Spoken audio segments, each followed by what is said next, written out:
Hello, it's Linda from Barlates Body Blitz, little Minnie in her donut bed. Today we're doing another walk and talk. So yes, it is a walk and talk. If you prefer to just walk or exercise to music, then make sure you choose one of my other walks that does not have walk and talk in the title. Today we're going to be chatting about all different things to do with the way we think and how the way we think makes us feel and how that can shape basically our reality.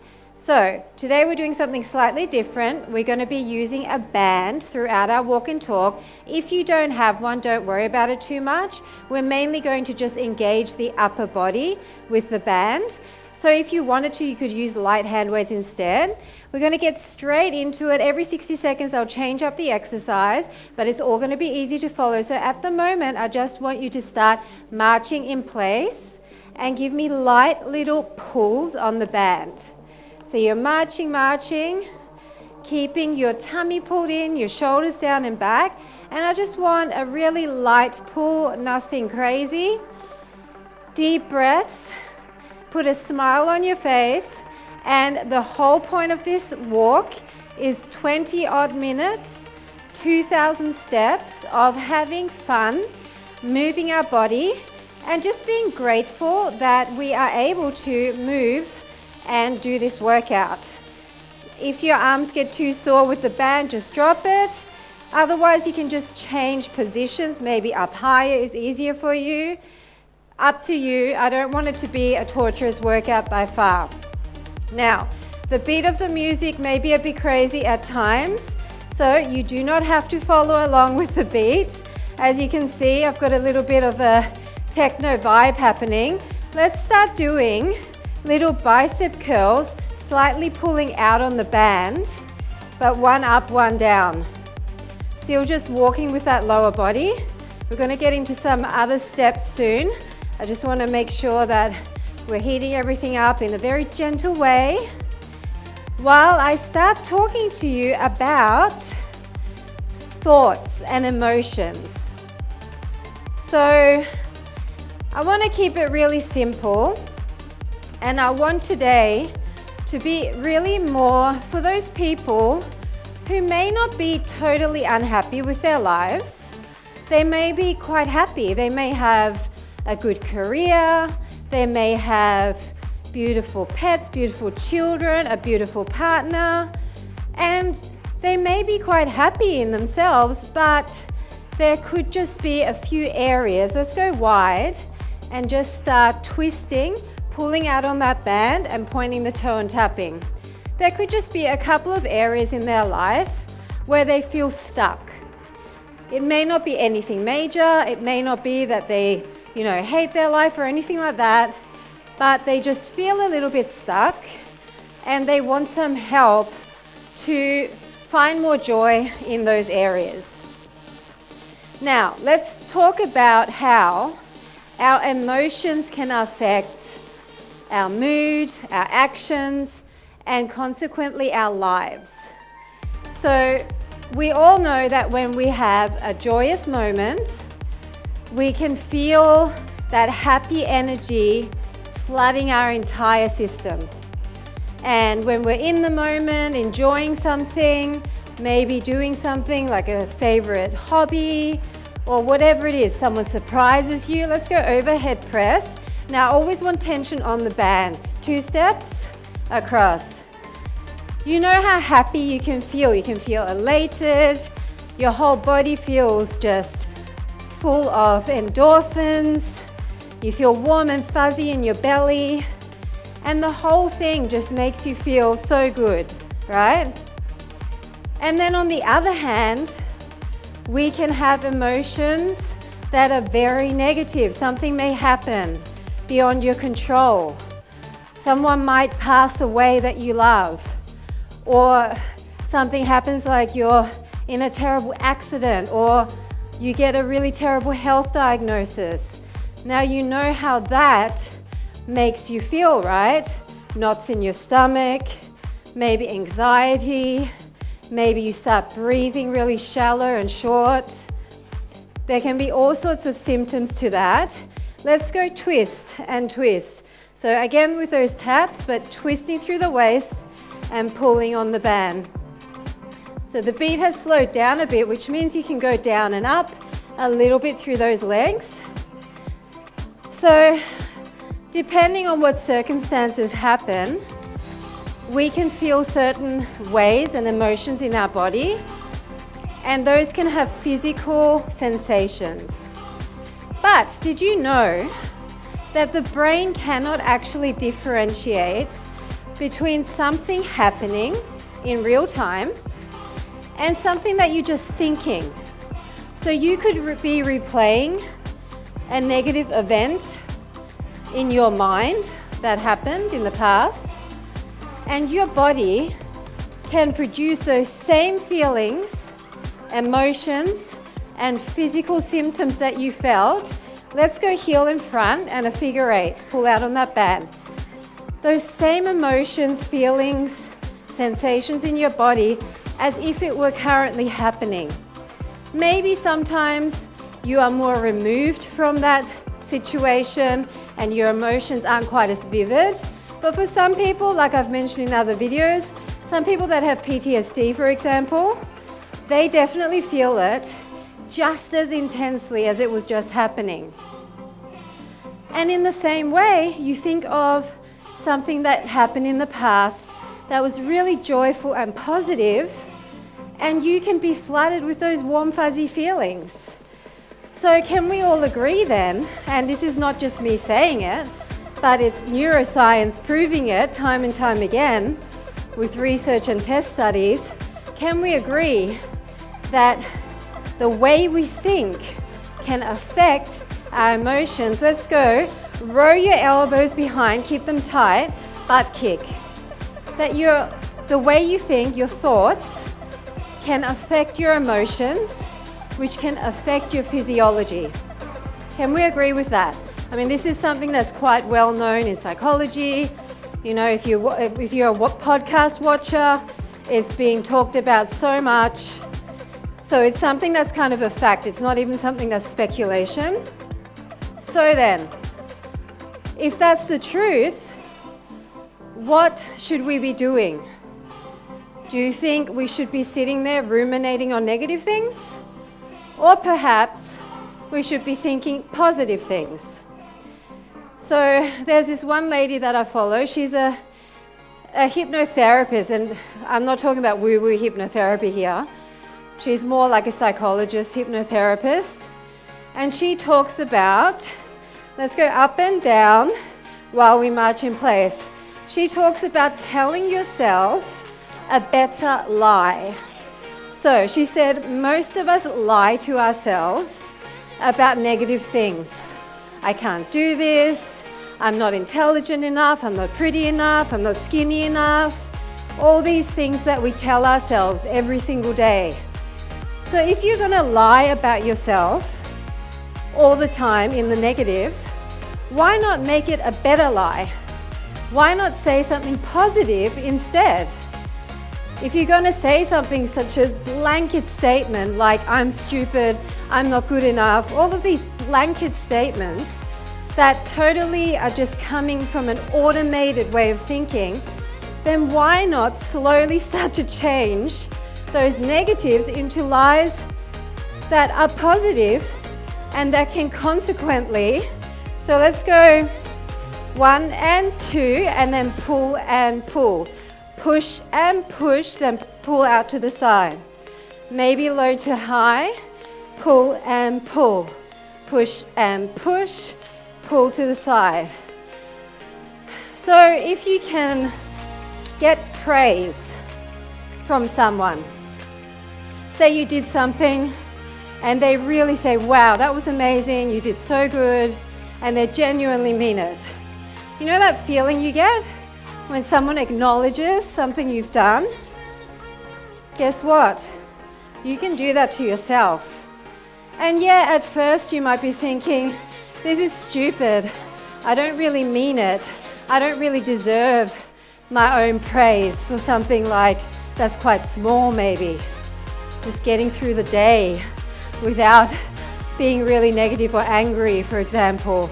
Or let's go up and down, pull and pull. Now go up, then hinge. Up and out, down and out. Straight up, hinge forward. It may be something really small, but praising yourself is a way of self-love. And even if you don't believe it straight away, you can learn to just keep telling yourself a better lie that lifts your mood and helps you to slowly retrain your thinking that could be stuck in a rut towards the negative. Slowly retrain it into thinking just a little bit more positive. It doesn't have to be a big jump. Just think a slightly better thought. Okay, walk in place. We're going to grab it a bit tighter and pull back as we step back. Step back and pull your elbow back, alternating.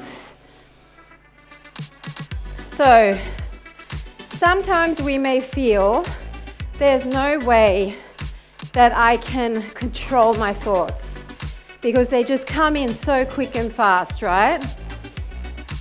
And then you find yourself unconsciously going down a rabbit hole.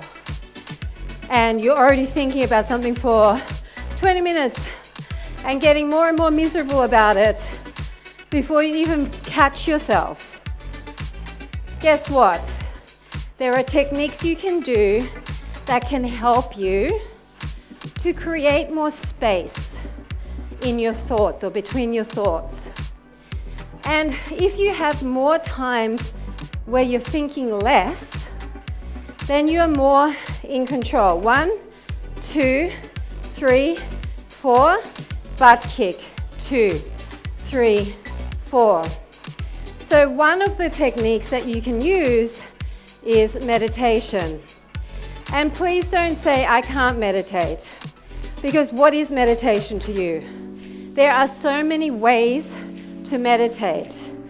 It could be listening to a guided meditation. It could be getting out in nature and just breathing. It could be movement like yoga, where you are really focusing on the breath and the exercise and clearing your mind. The main point of meditation of some kind is to have moments where you are not thinking. So some people find this extremely difficult because their brain is so active. So instead of just saying, I'm going to clear my mind, I'm going to clear my mind, you need to focus on something. Maybe you're just focusing on the sound the air conditioner is making. Sorry, I just ended up going over time. Let's go out, out, in, out, in. I get too carried away. Now, boxing in front. So maybe you're just focusing on the air conditioner. Maybe you're focusing on the hum of the fridge. Maybe there's a bird outside that is repetitively chirping, and you're just focusing on that. Guess what? If you're really focusing, then you're not going to be thinking as much. And if you catch yourself thinking a little bit in the meantime, that's okay. You just get back to focusing. So it depends. Like some people can do the whole focus on the breath. I'm leading with my other leg now. How about we turn our palms up and punch with this palm up method? So some people can actually turn their brain off and focus on their breathing. Breathe in, breathe out, without thinking 100 million other thoughts. I'm not one of those people. I much prefer focusing on something external, like the sound of something, or following a guided meditation that takes you maybe through a body scan, like Yoga Nidra. That works for me. So don't say, I can't meditate, because there's literally hundreds of different ways to meditate. And if you haven't been able to do one, guess what? It's not because you're undisciplined, it's not because your mind is too crazy. It literally is because you haven't found the one that's right for you. Down and down, elbow to hip. Stick that hip out a bit. Big circles with those arms, still tension on the band. Just like with exercise, there are so many different ways to move your body. Some people love straight up gym training, weights. Some people love dance. Some people go for long walks or hikes or bike rides. Other people like to swim. There are so many different unique ways to move your body. In the same way, there are so many different unique ways to still your mind. And if it's important for you to be happy or happier, then it should be important for you, just like you are taking care of your body with exercise, to find a way to still your mind. Let's go wide, down and up, down and up. So wide squat, pull and pull. Pull out on the band and pull. So this is one way that you can create space through meditation of some kind. And the other way, which I guess is similar to meditation, is learning to observe your nervous system. And I've talked about this quite a bit in the past. It's basically learning to tune in with your body and how it feels. If you are feeling happy, that's good. You'll notice all those warm, fuzzy feelings in your body. You're feeling relaxed. You're breathing deeply and more slowly. And maybe if you get stressed, then you can see the opposite. You start to, let's go. Can we go quite fast here and just twist and twist? Otherwise, just twist, step, twist. But if you want to move with me, let's do a little twisting action here. So when you feel triggered by something, when you feel anxious, you will probably notice the opposite.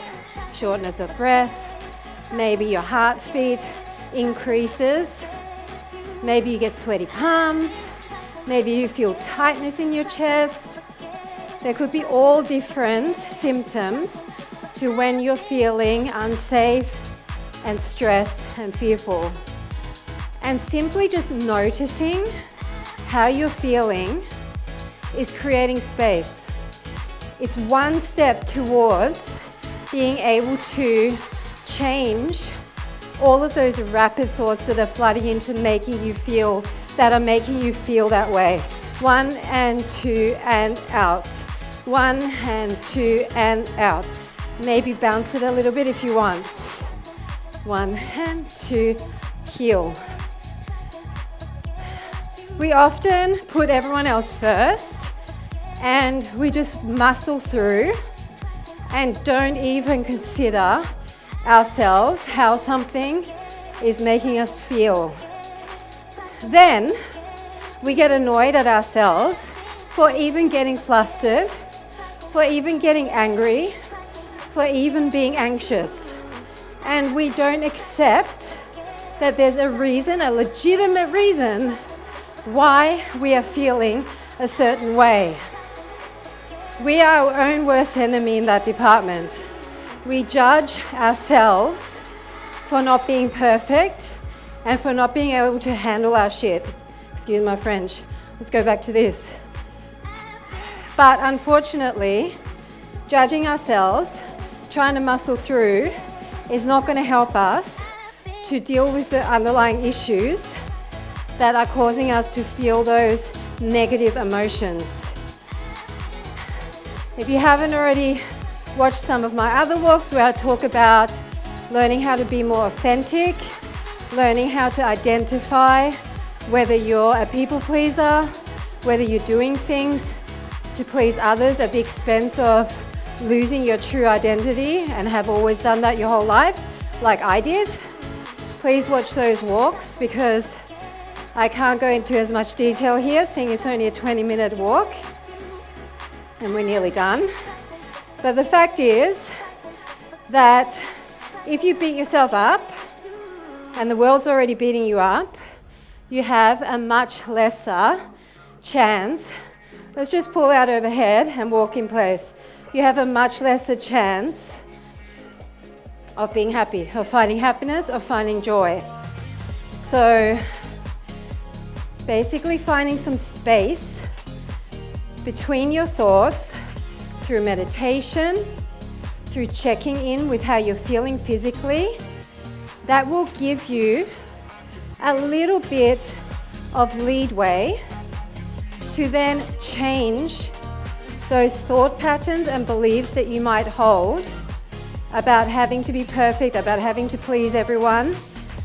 And that can then lead you on the path to filling that space with more positive thoughts about yourself, thoughts which are better lies, nicer lies at first, but which will become part of, let's go out like this and punch. So I'm kind of lifting my heels and prancing side to side and punching quite fast. You can do it slow. You don't have to go at my pace, go at your own pace. So yeah, then you can slowly start to change those thoughts for more positive thoughts, which will then change your emotions, which will change the way you show up in life. So it all seems very simple when you break it down like that. And I know in real life it's not that simple, and it's a process that may take a long time because you've probably been the same way for so many years, right? But there's always hope, and there's always encouragement to start where you're at and just to do something slightly better today, slightly more positive today for yourself than you did yesterday. Find moments of joy. And this is what I always say. Let's go out to the side, side step. Try to find a few moments of joy in your day and check in how it makes you feel in your body. That feeling of happiness, of gratitude, that higher frequency feeling should make you feel good physically. But you know what else? When you're in those moments of joy, guess what you're not doing? You're not ruminating on negative stuff. You actually find yourself being more present and not even thinking much. So if you want to create more space between thoughts, have more time in your day where you're not thinking that much, find joy. Find things to do that you enjoy, that you can be present with. And my examples are always like spending time with your pets, your children, your partner, doing something fun, doing something that makes you laugh, step and pull. And maybe you want to do a little bit of a jump, or you're just keeping it more steady. Doing things that make you laugh, doing things that allow you to be silly and to be more like you were as a child. You don't have to even go out of your house. You can literally put on a comedy or your favorite song and dance around silly for 3 minutes, and I promise you, your nervous system will change. You will bring yourself back into a relaxed, happier state. So you will notice on my channel, I'm going to be uploading 10-minute, 15-minute dance workouts. Let's go fast, out, out, in, with tiny little boxing. This is the last round. 10-minute dancey type workouts with no cueing, literally just you dancing around the room with me, having fun, looking as goofy as who cares. Find a safe space where no one's watching you and just let loose. And I'm going to call this my dance therapy, okay? And if you commit to doing these walks with me, where I chat about the kind of reasoning behind it, and then doing my 10-minute just goofy dancing workouts and finding joy in your life, hopefully on a daily basis, just watch what happens to you. Watch what happens. You'll get addicted to that positive feeling, and soon all of your tendencies to feel negative or to think about negative things, those anxieties, you won't have space for them. You're done. Deep breath. That last one got me out of breath. You won't have time or space for all the negative stuff that you constantly used to think about. You need to replace it. You can't just say, I'm not thinking about it anymore, I'm not doing that. You need to replace the negative thinking and behaviors with something positive, okay? All I'm saying is try it. You can be as skeptical as you want. All I'm saying is try it for a month. Listen to me yabbering on, move your body, do my little crazy dance workouts. If not, do your own, put on your favorite song, dance for 5 minutes around the house, dance with your kids, goofy dance with your partner, even that might reignite something in your relationships, and get back to me in a month and tell me whether something in your life has shifted, whether you're feeling more positive on a daily basis. I really, really hope so. This is the stuff that works for me, and that's why I'm sharing it from the bottom of my heart, hoping to help you guys. I'm not a trained professional, but I am trained in life and going through difficult circumstances and what helped me get out of that wrong thinking. So thank you so much for walking with me once again, and I look forward to walking and talking with you again very soon. Bye for now.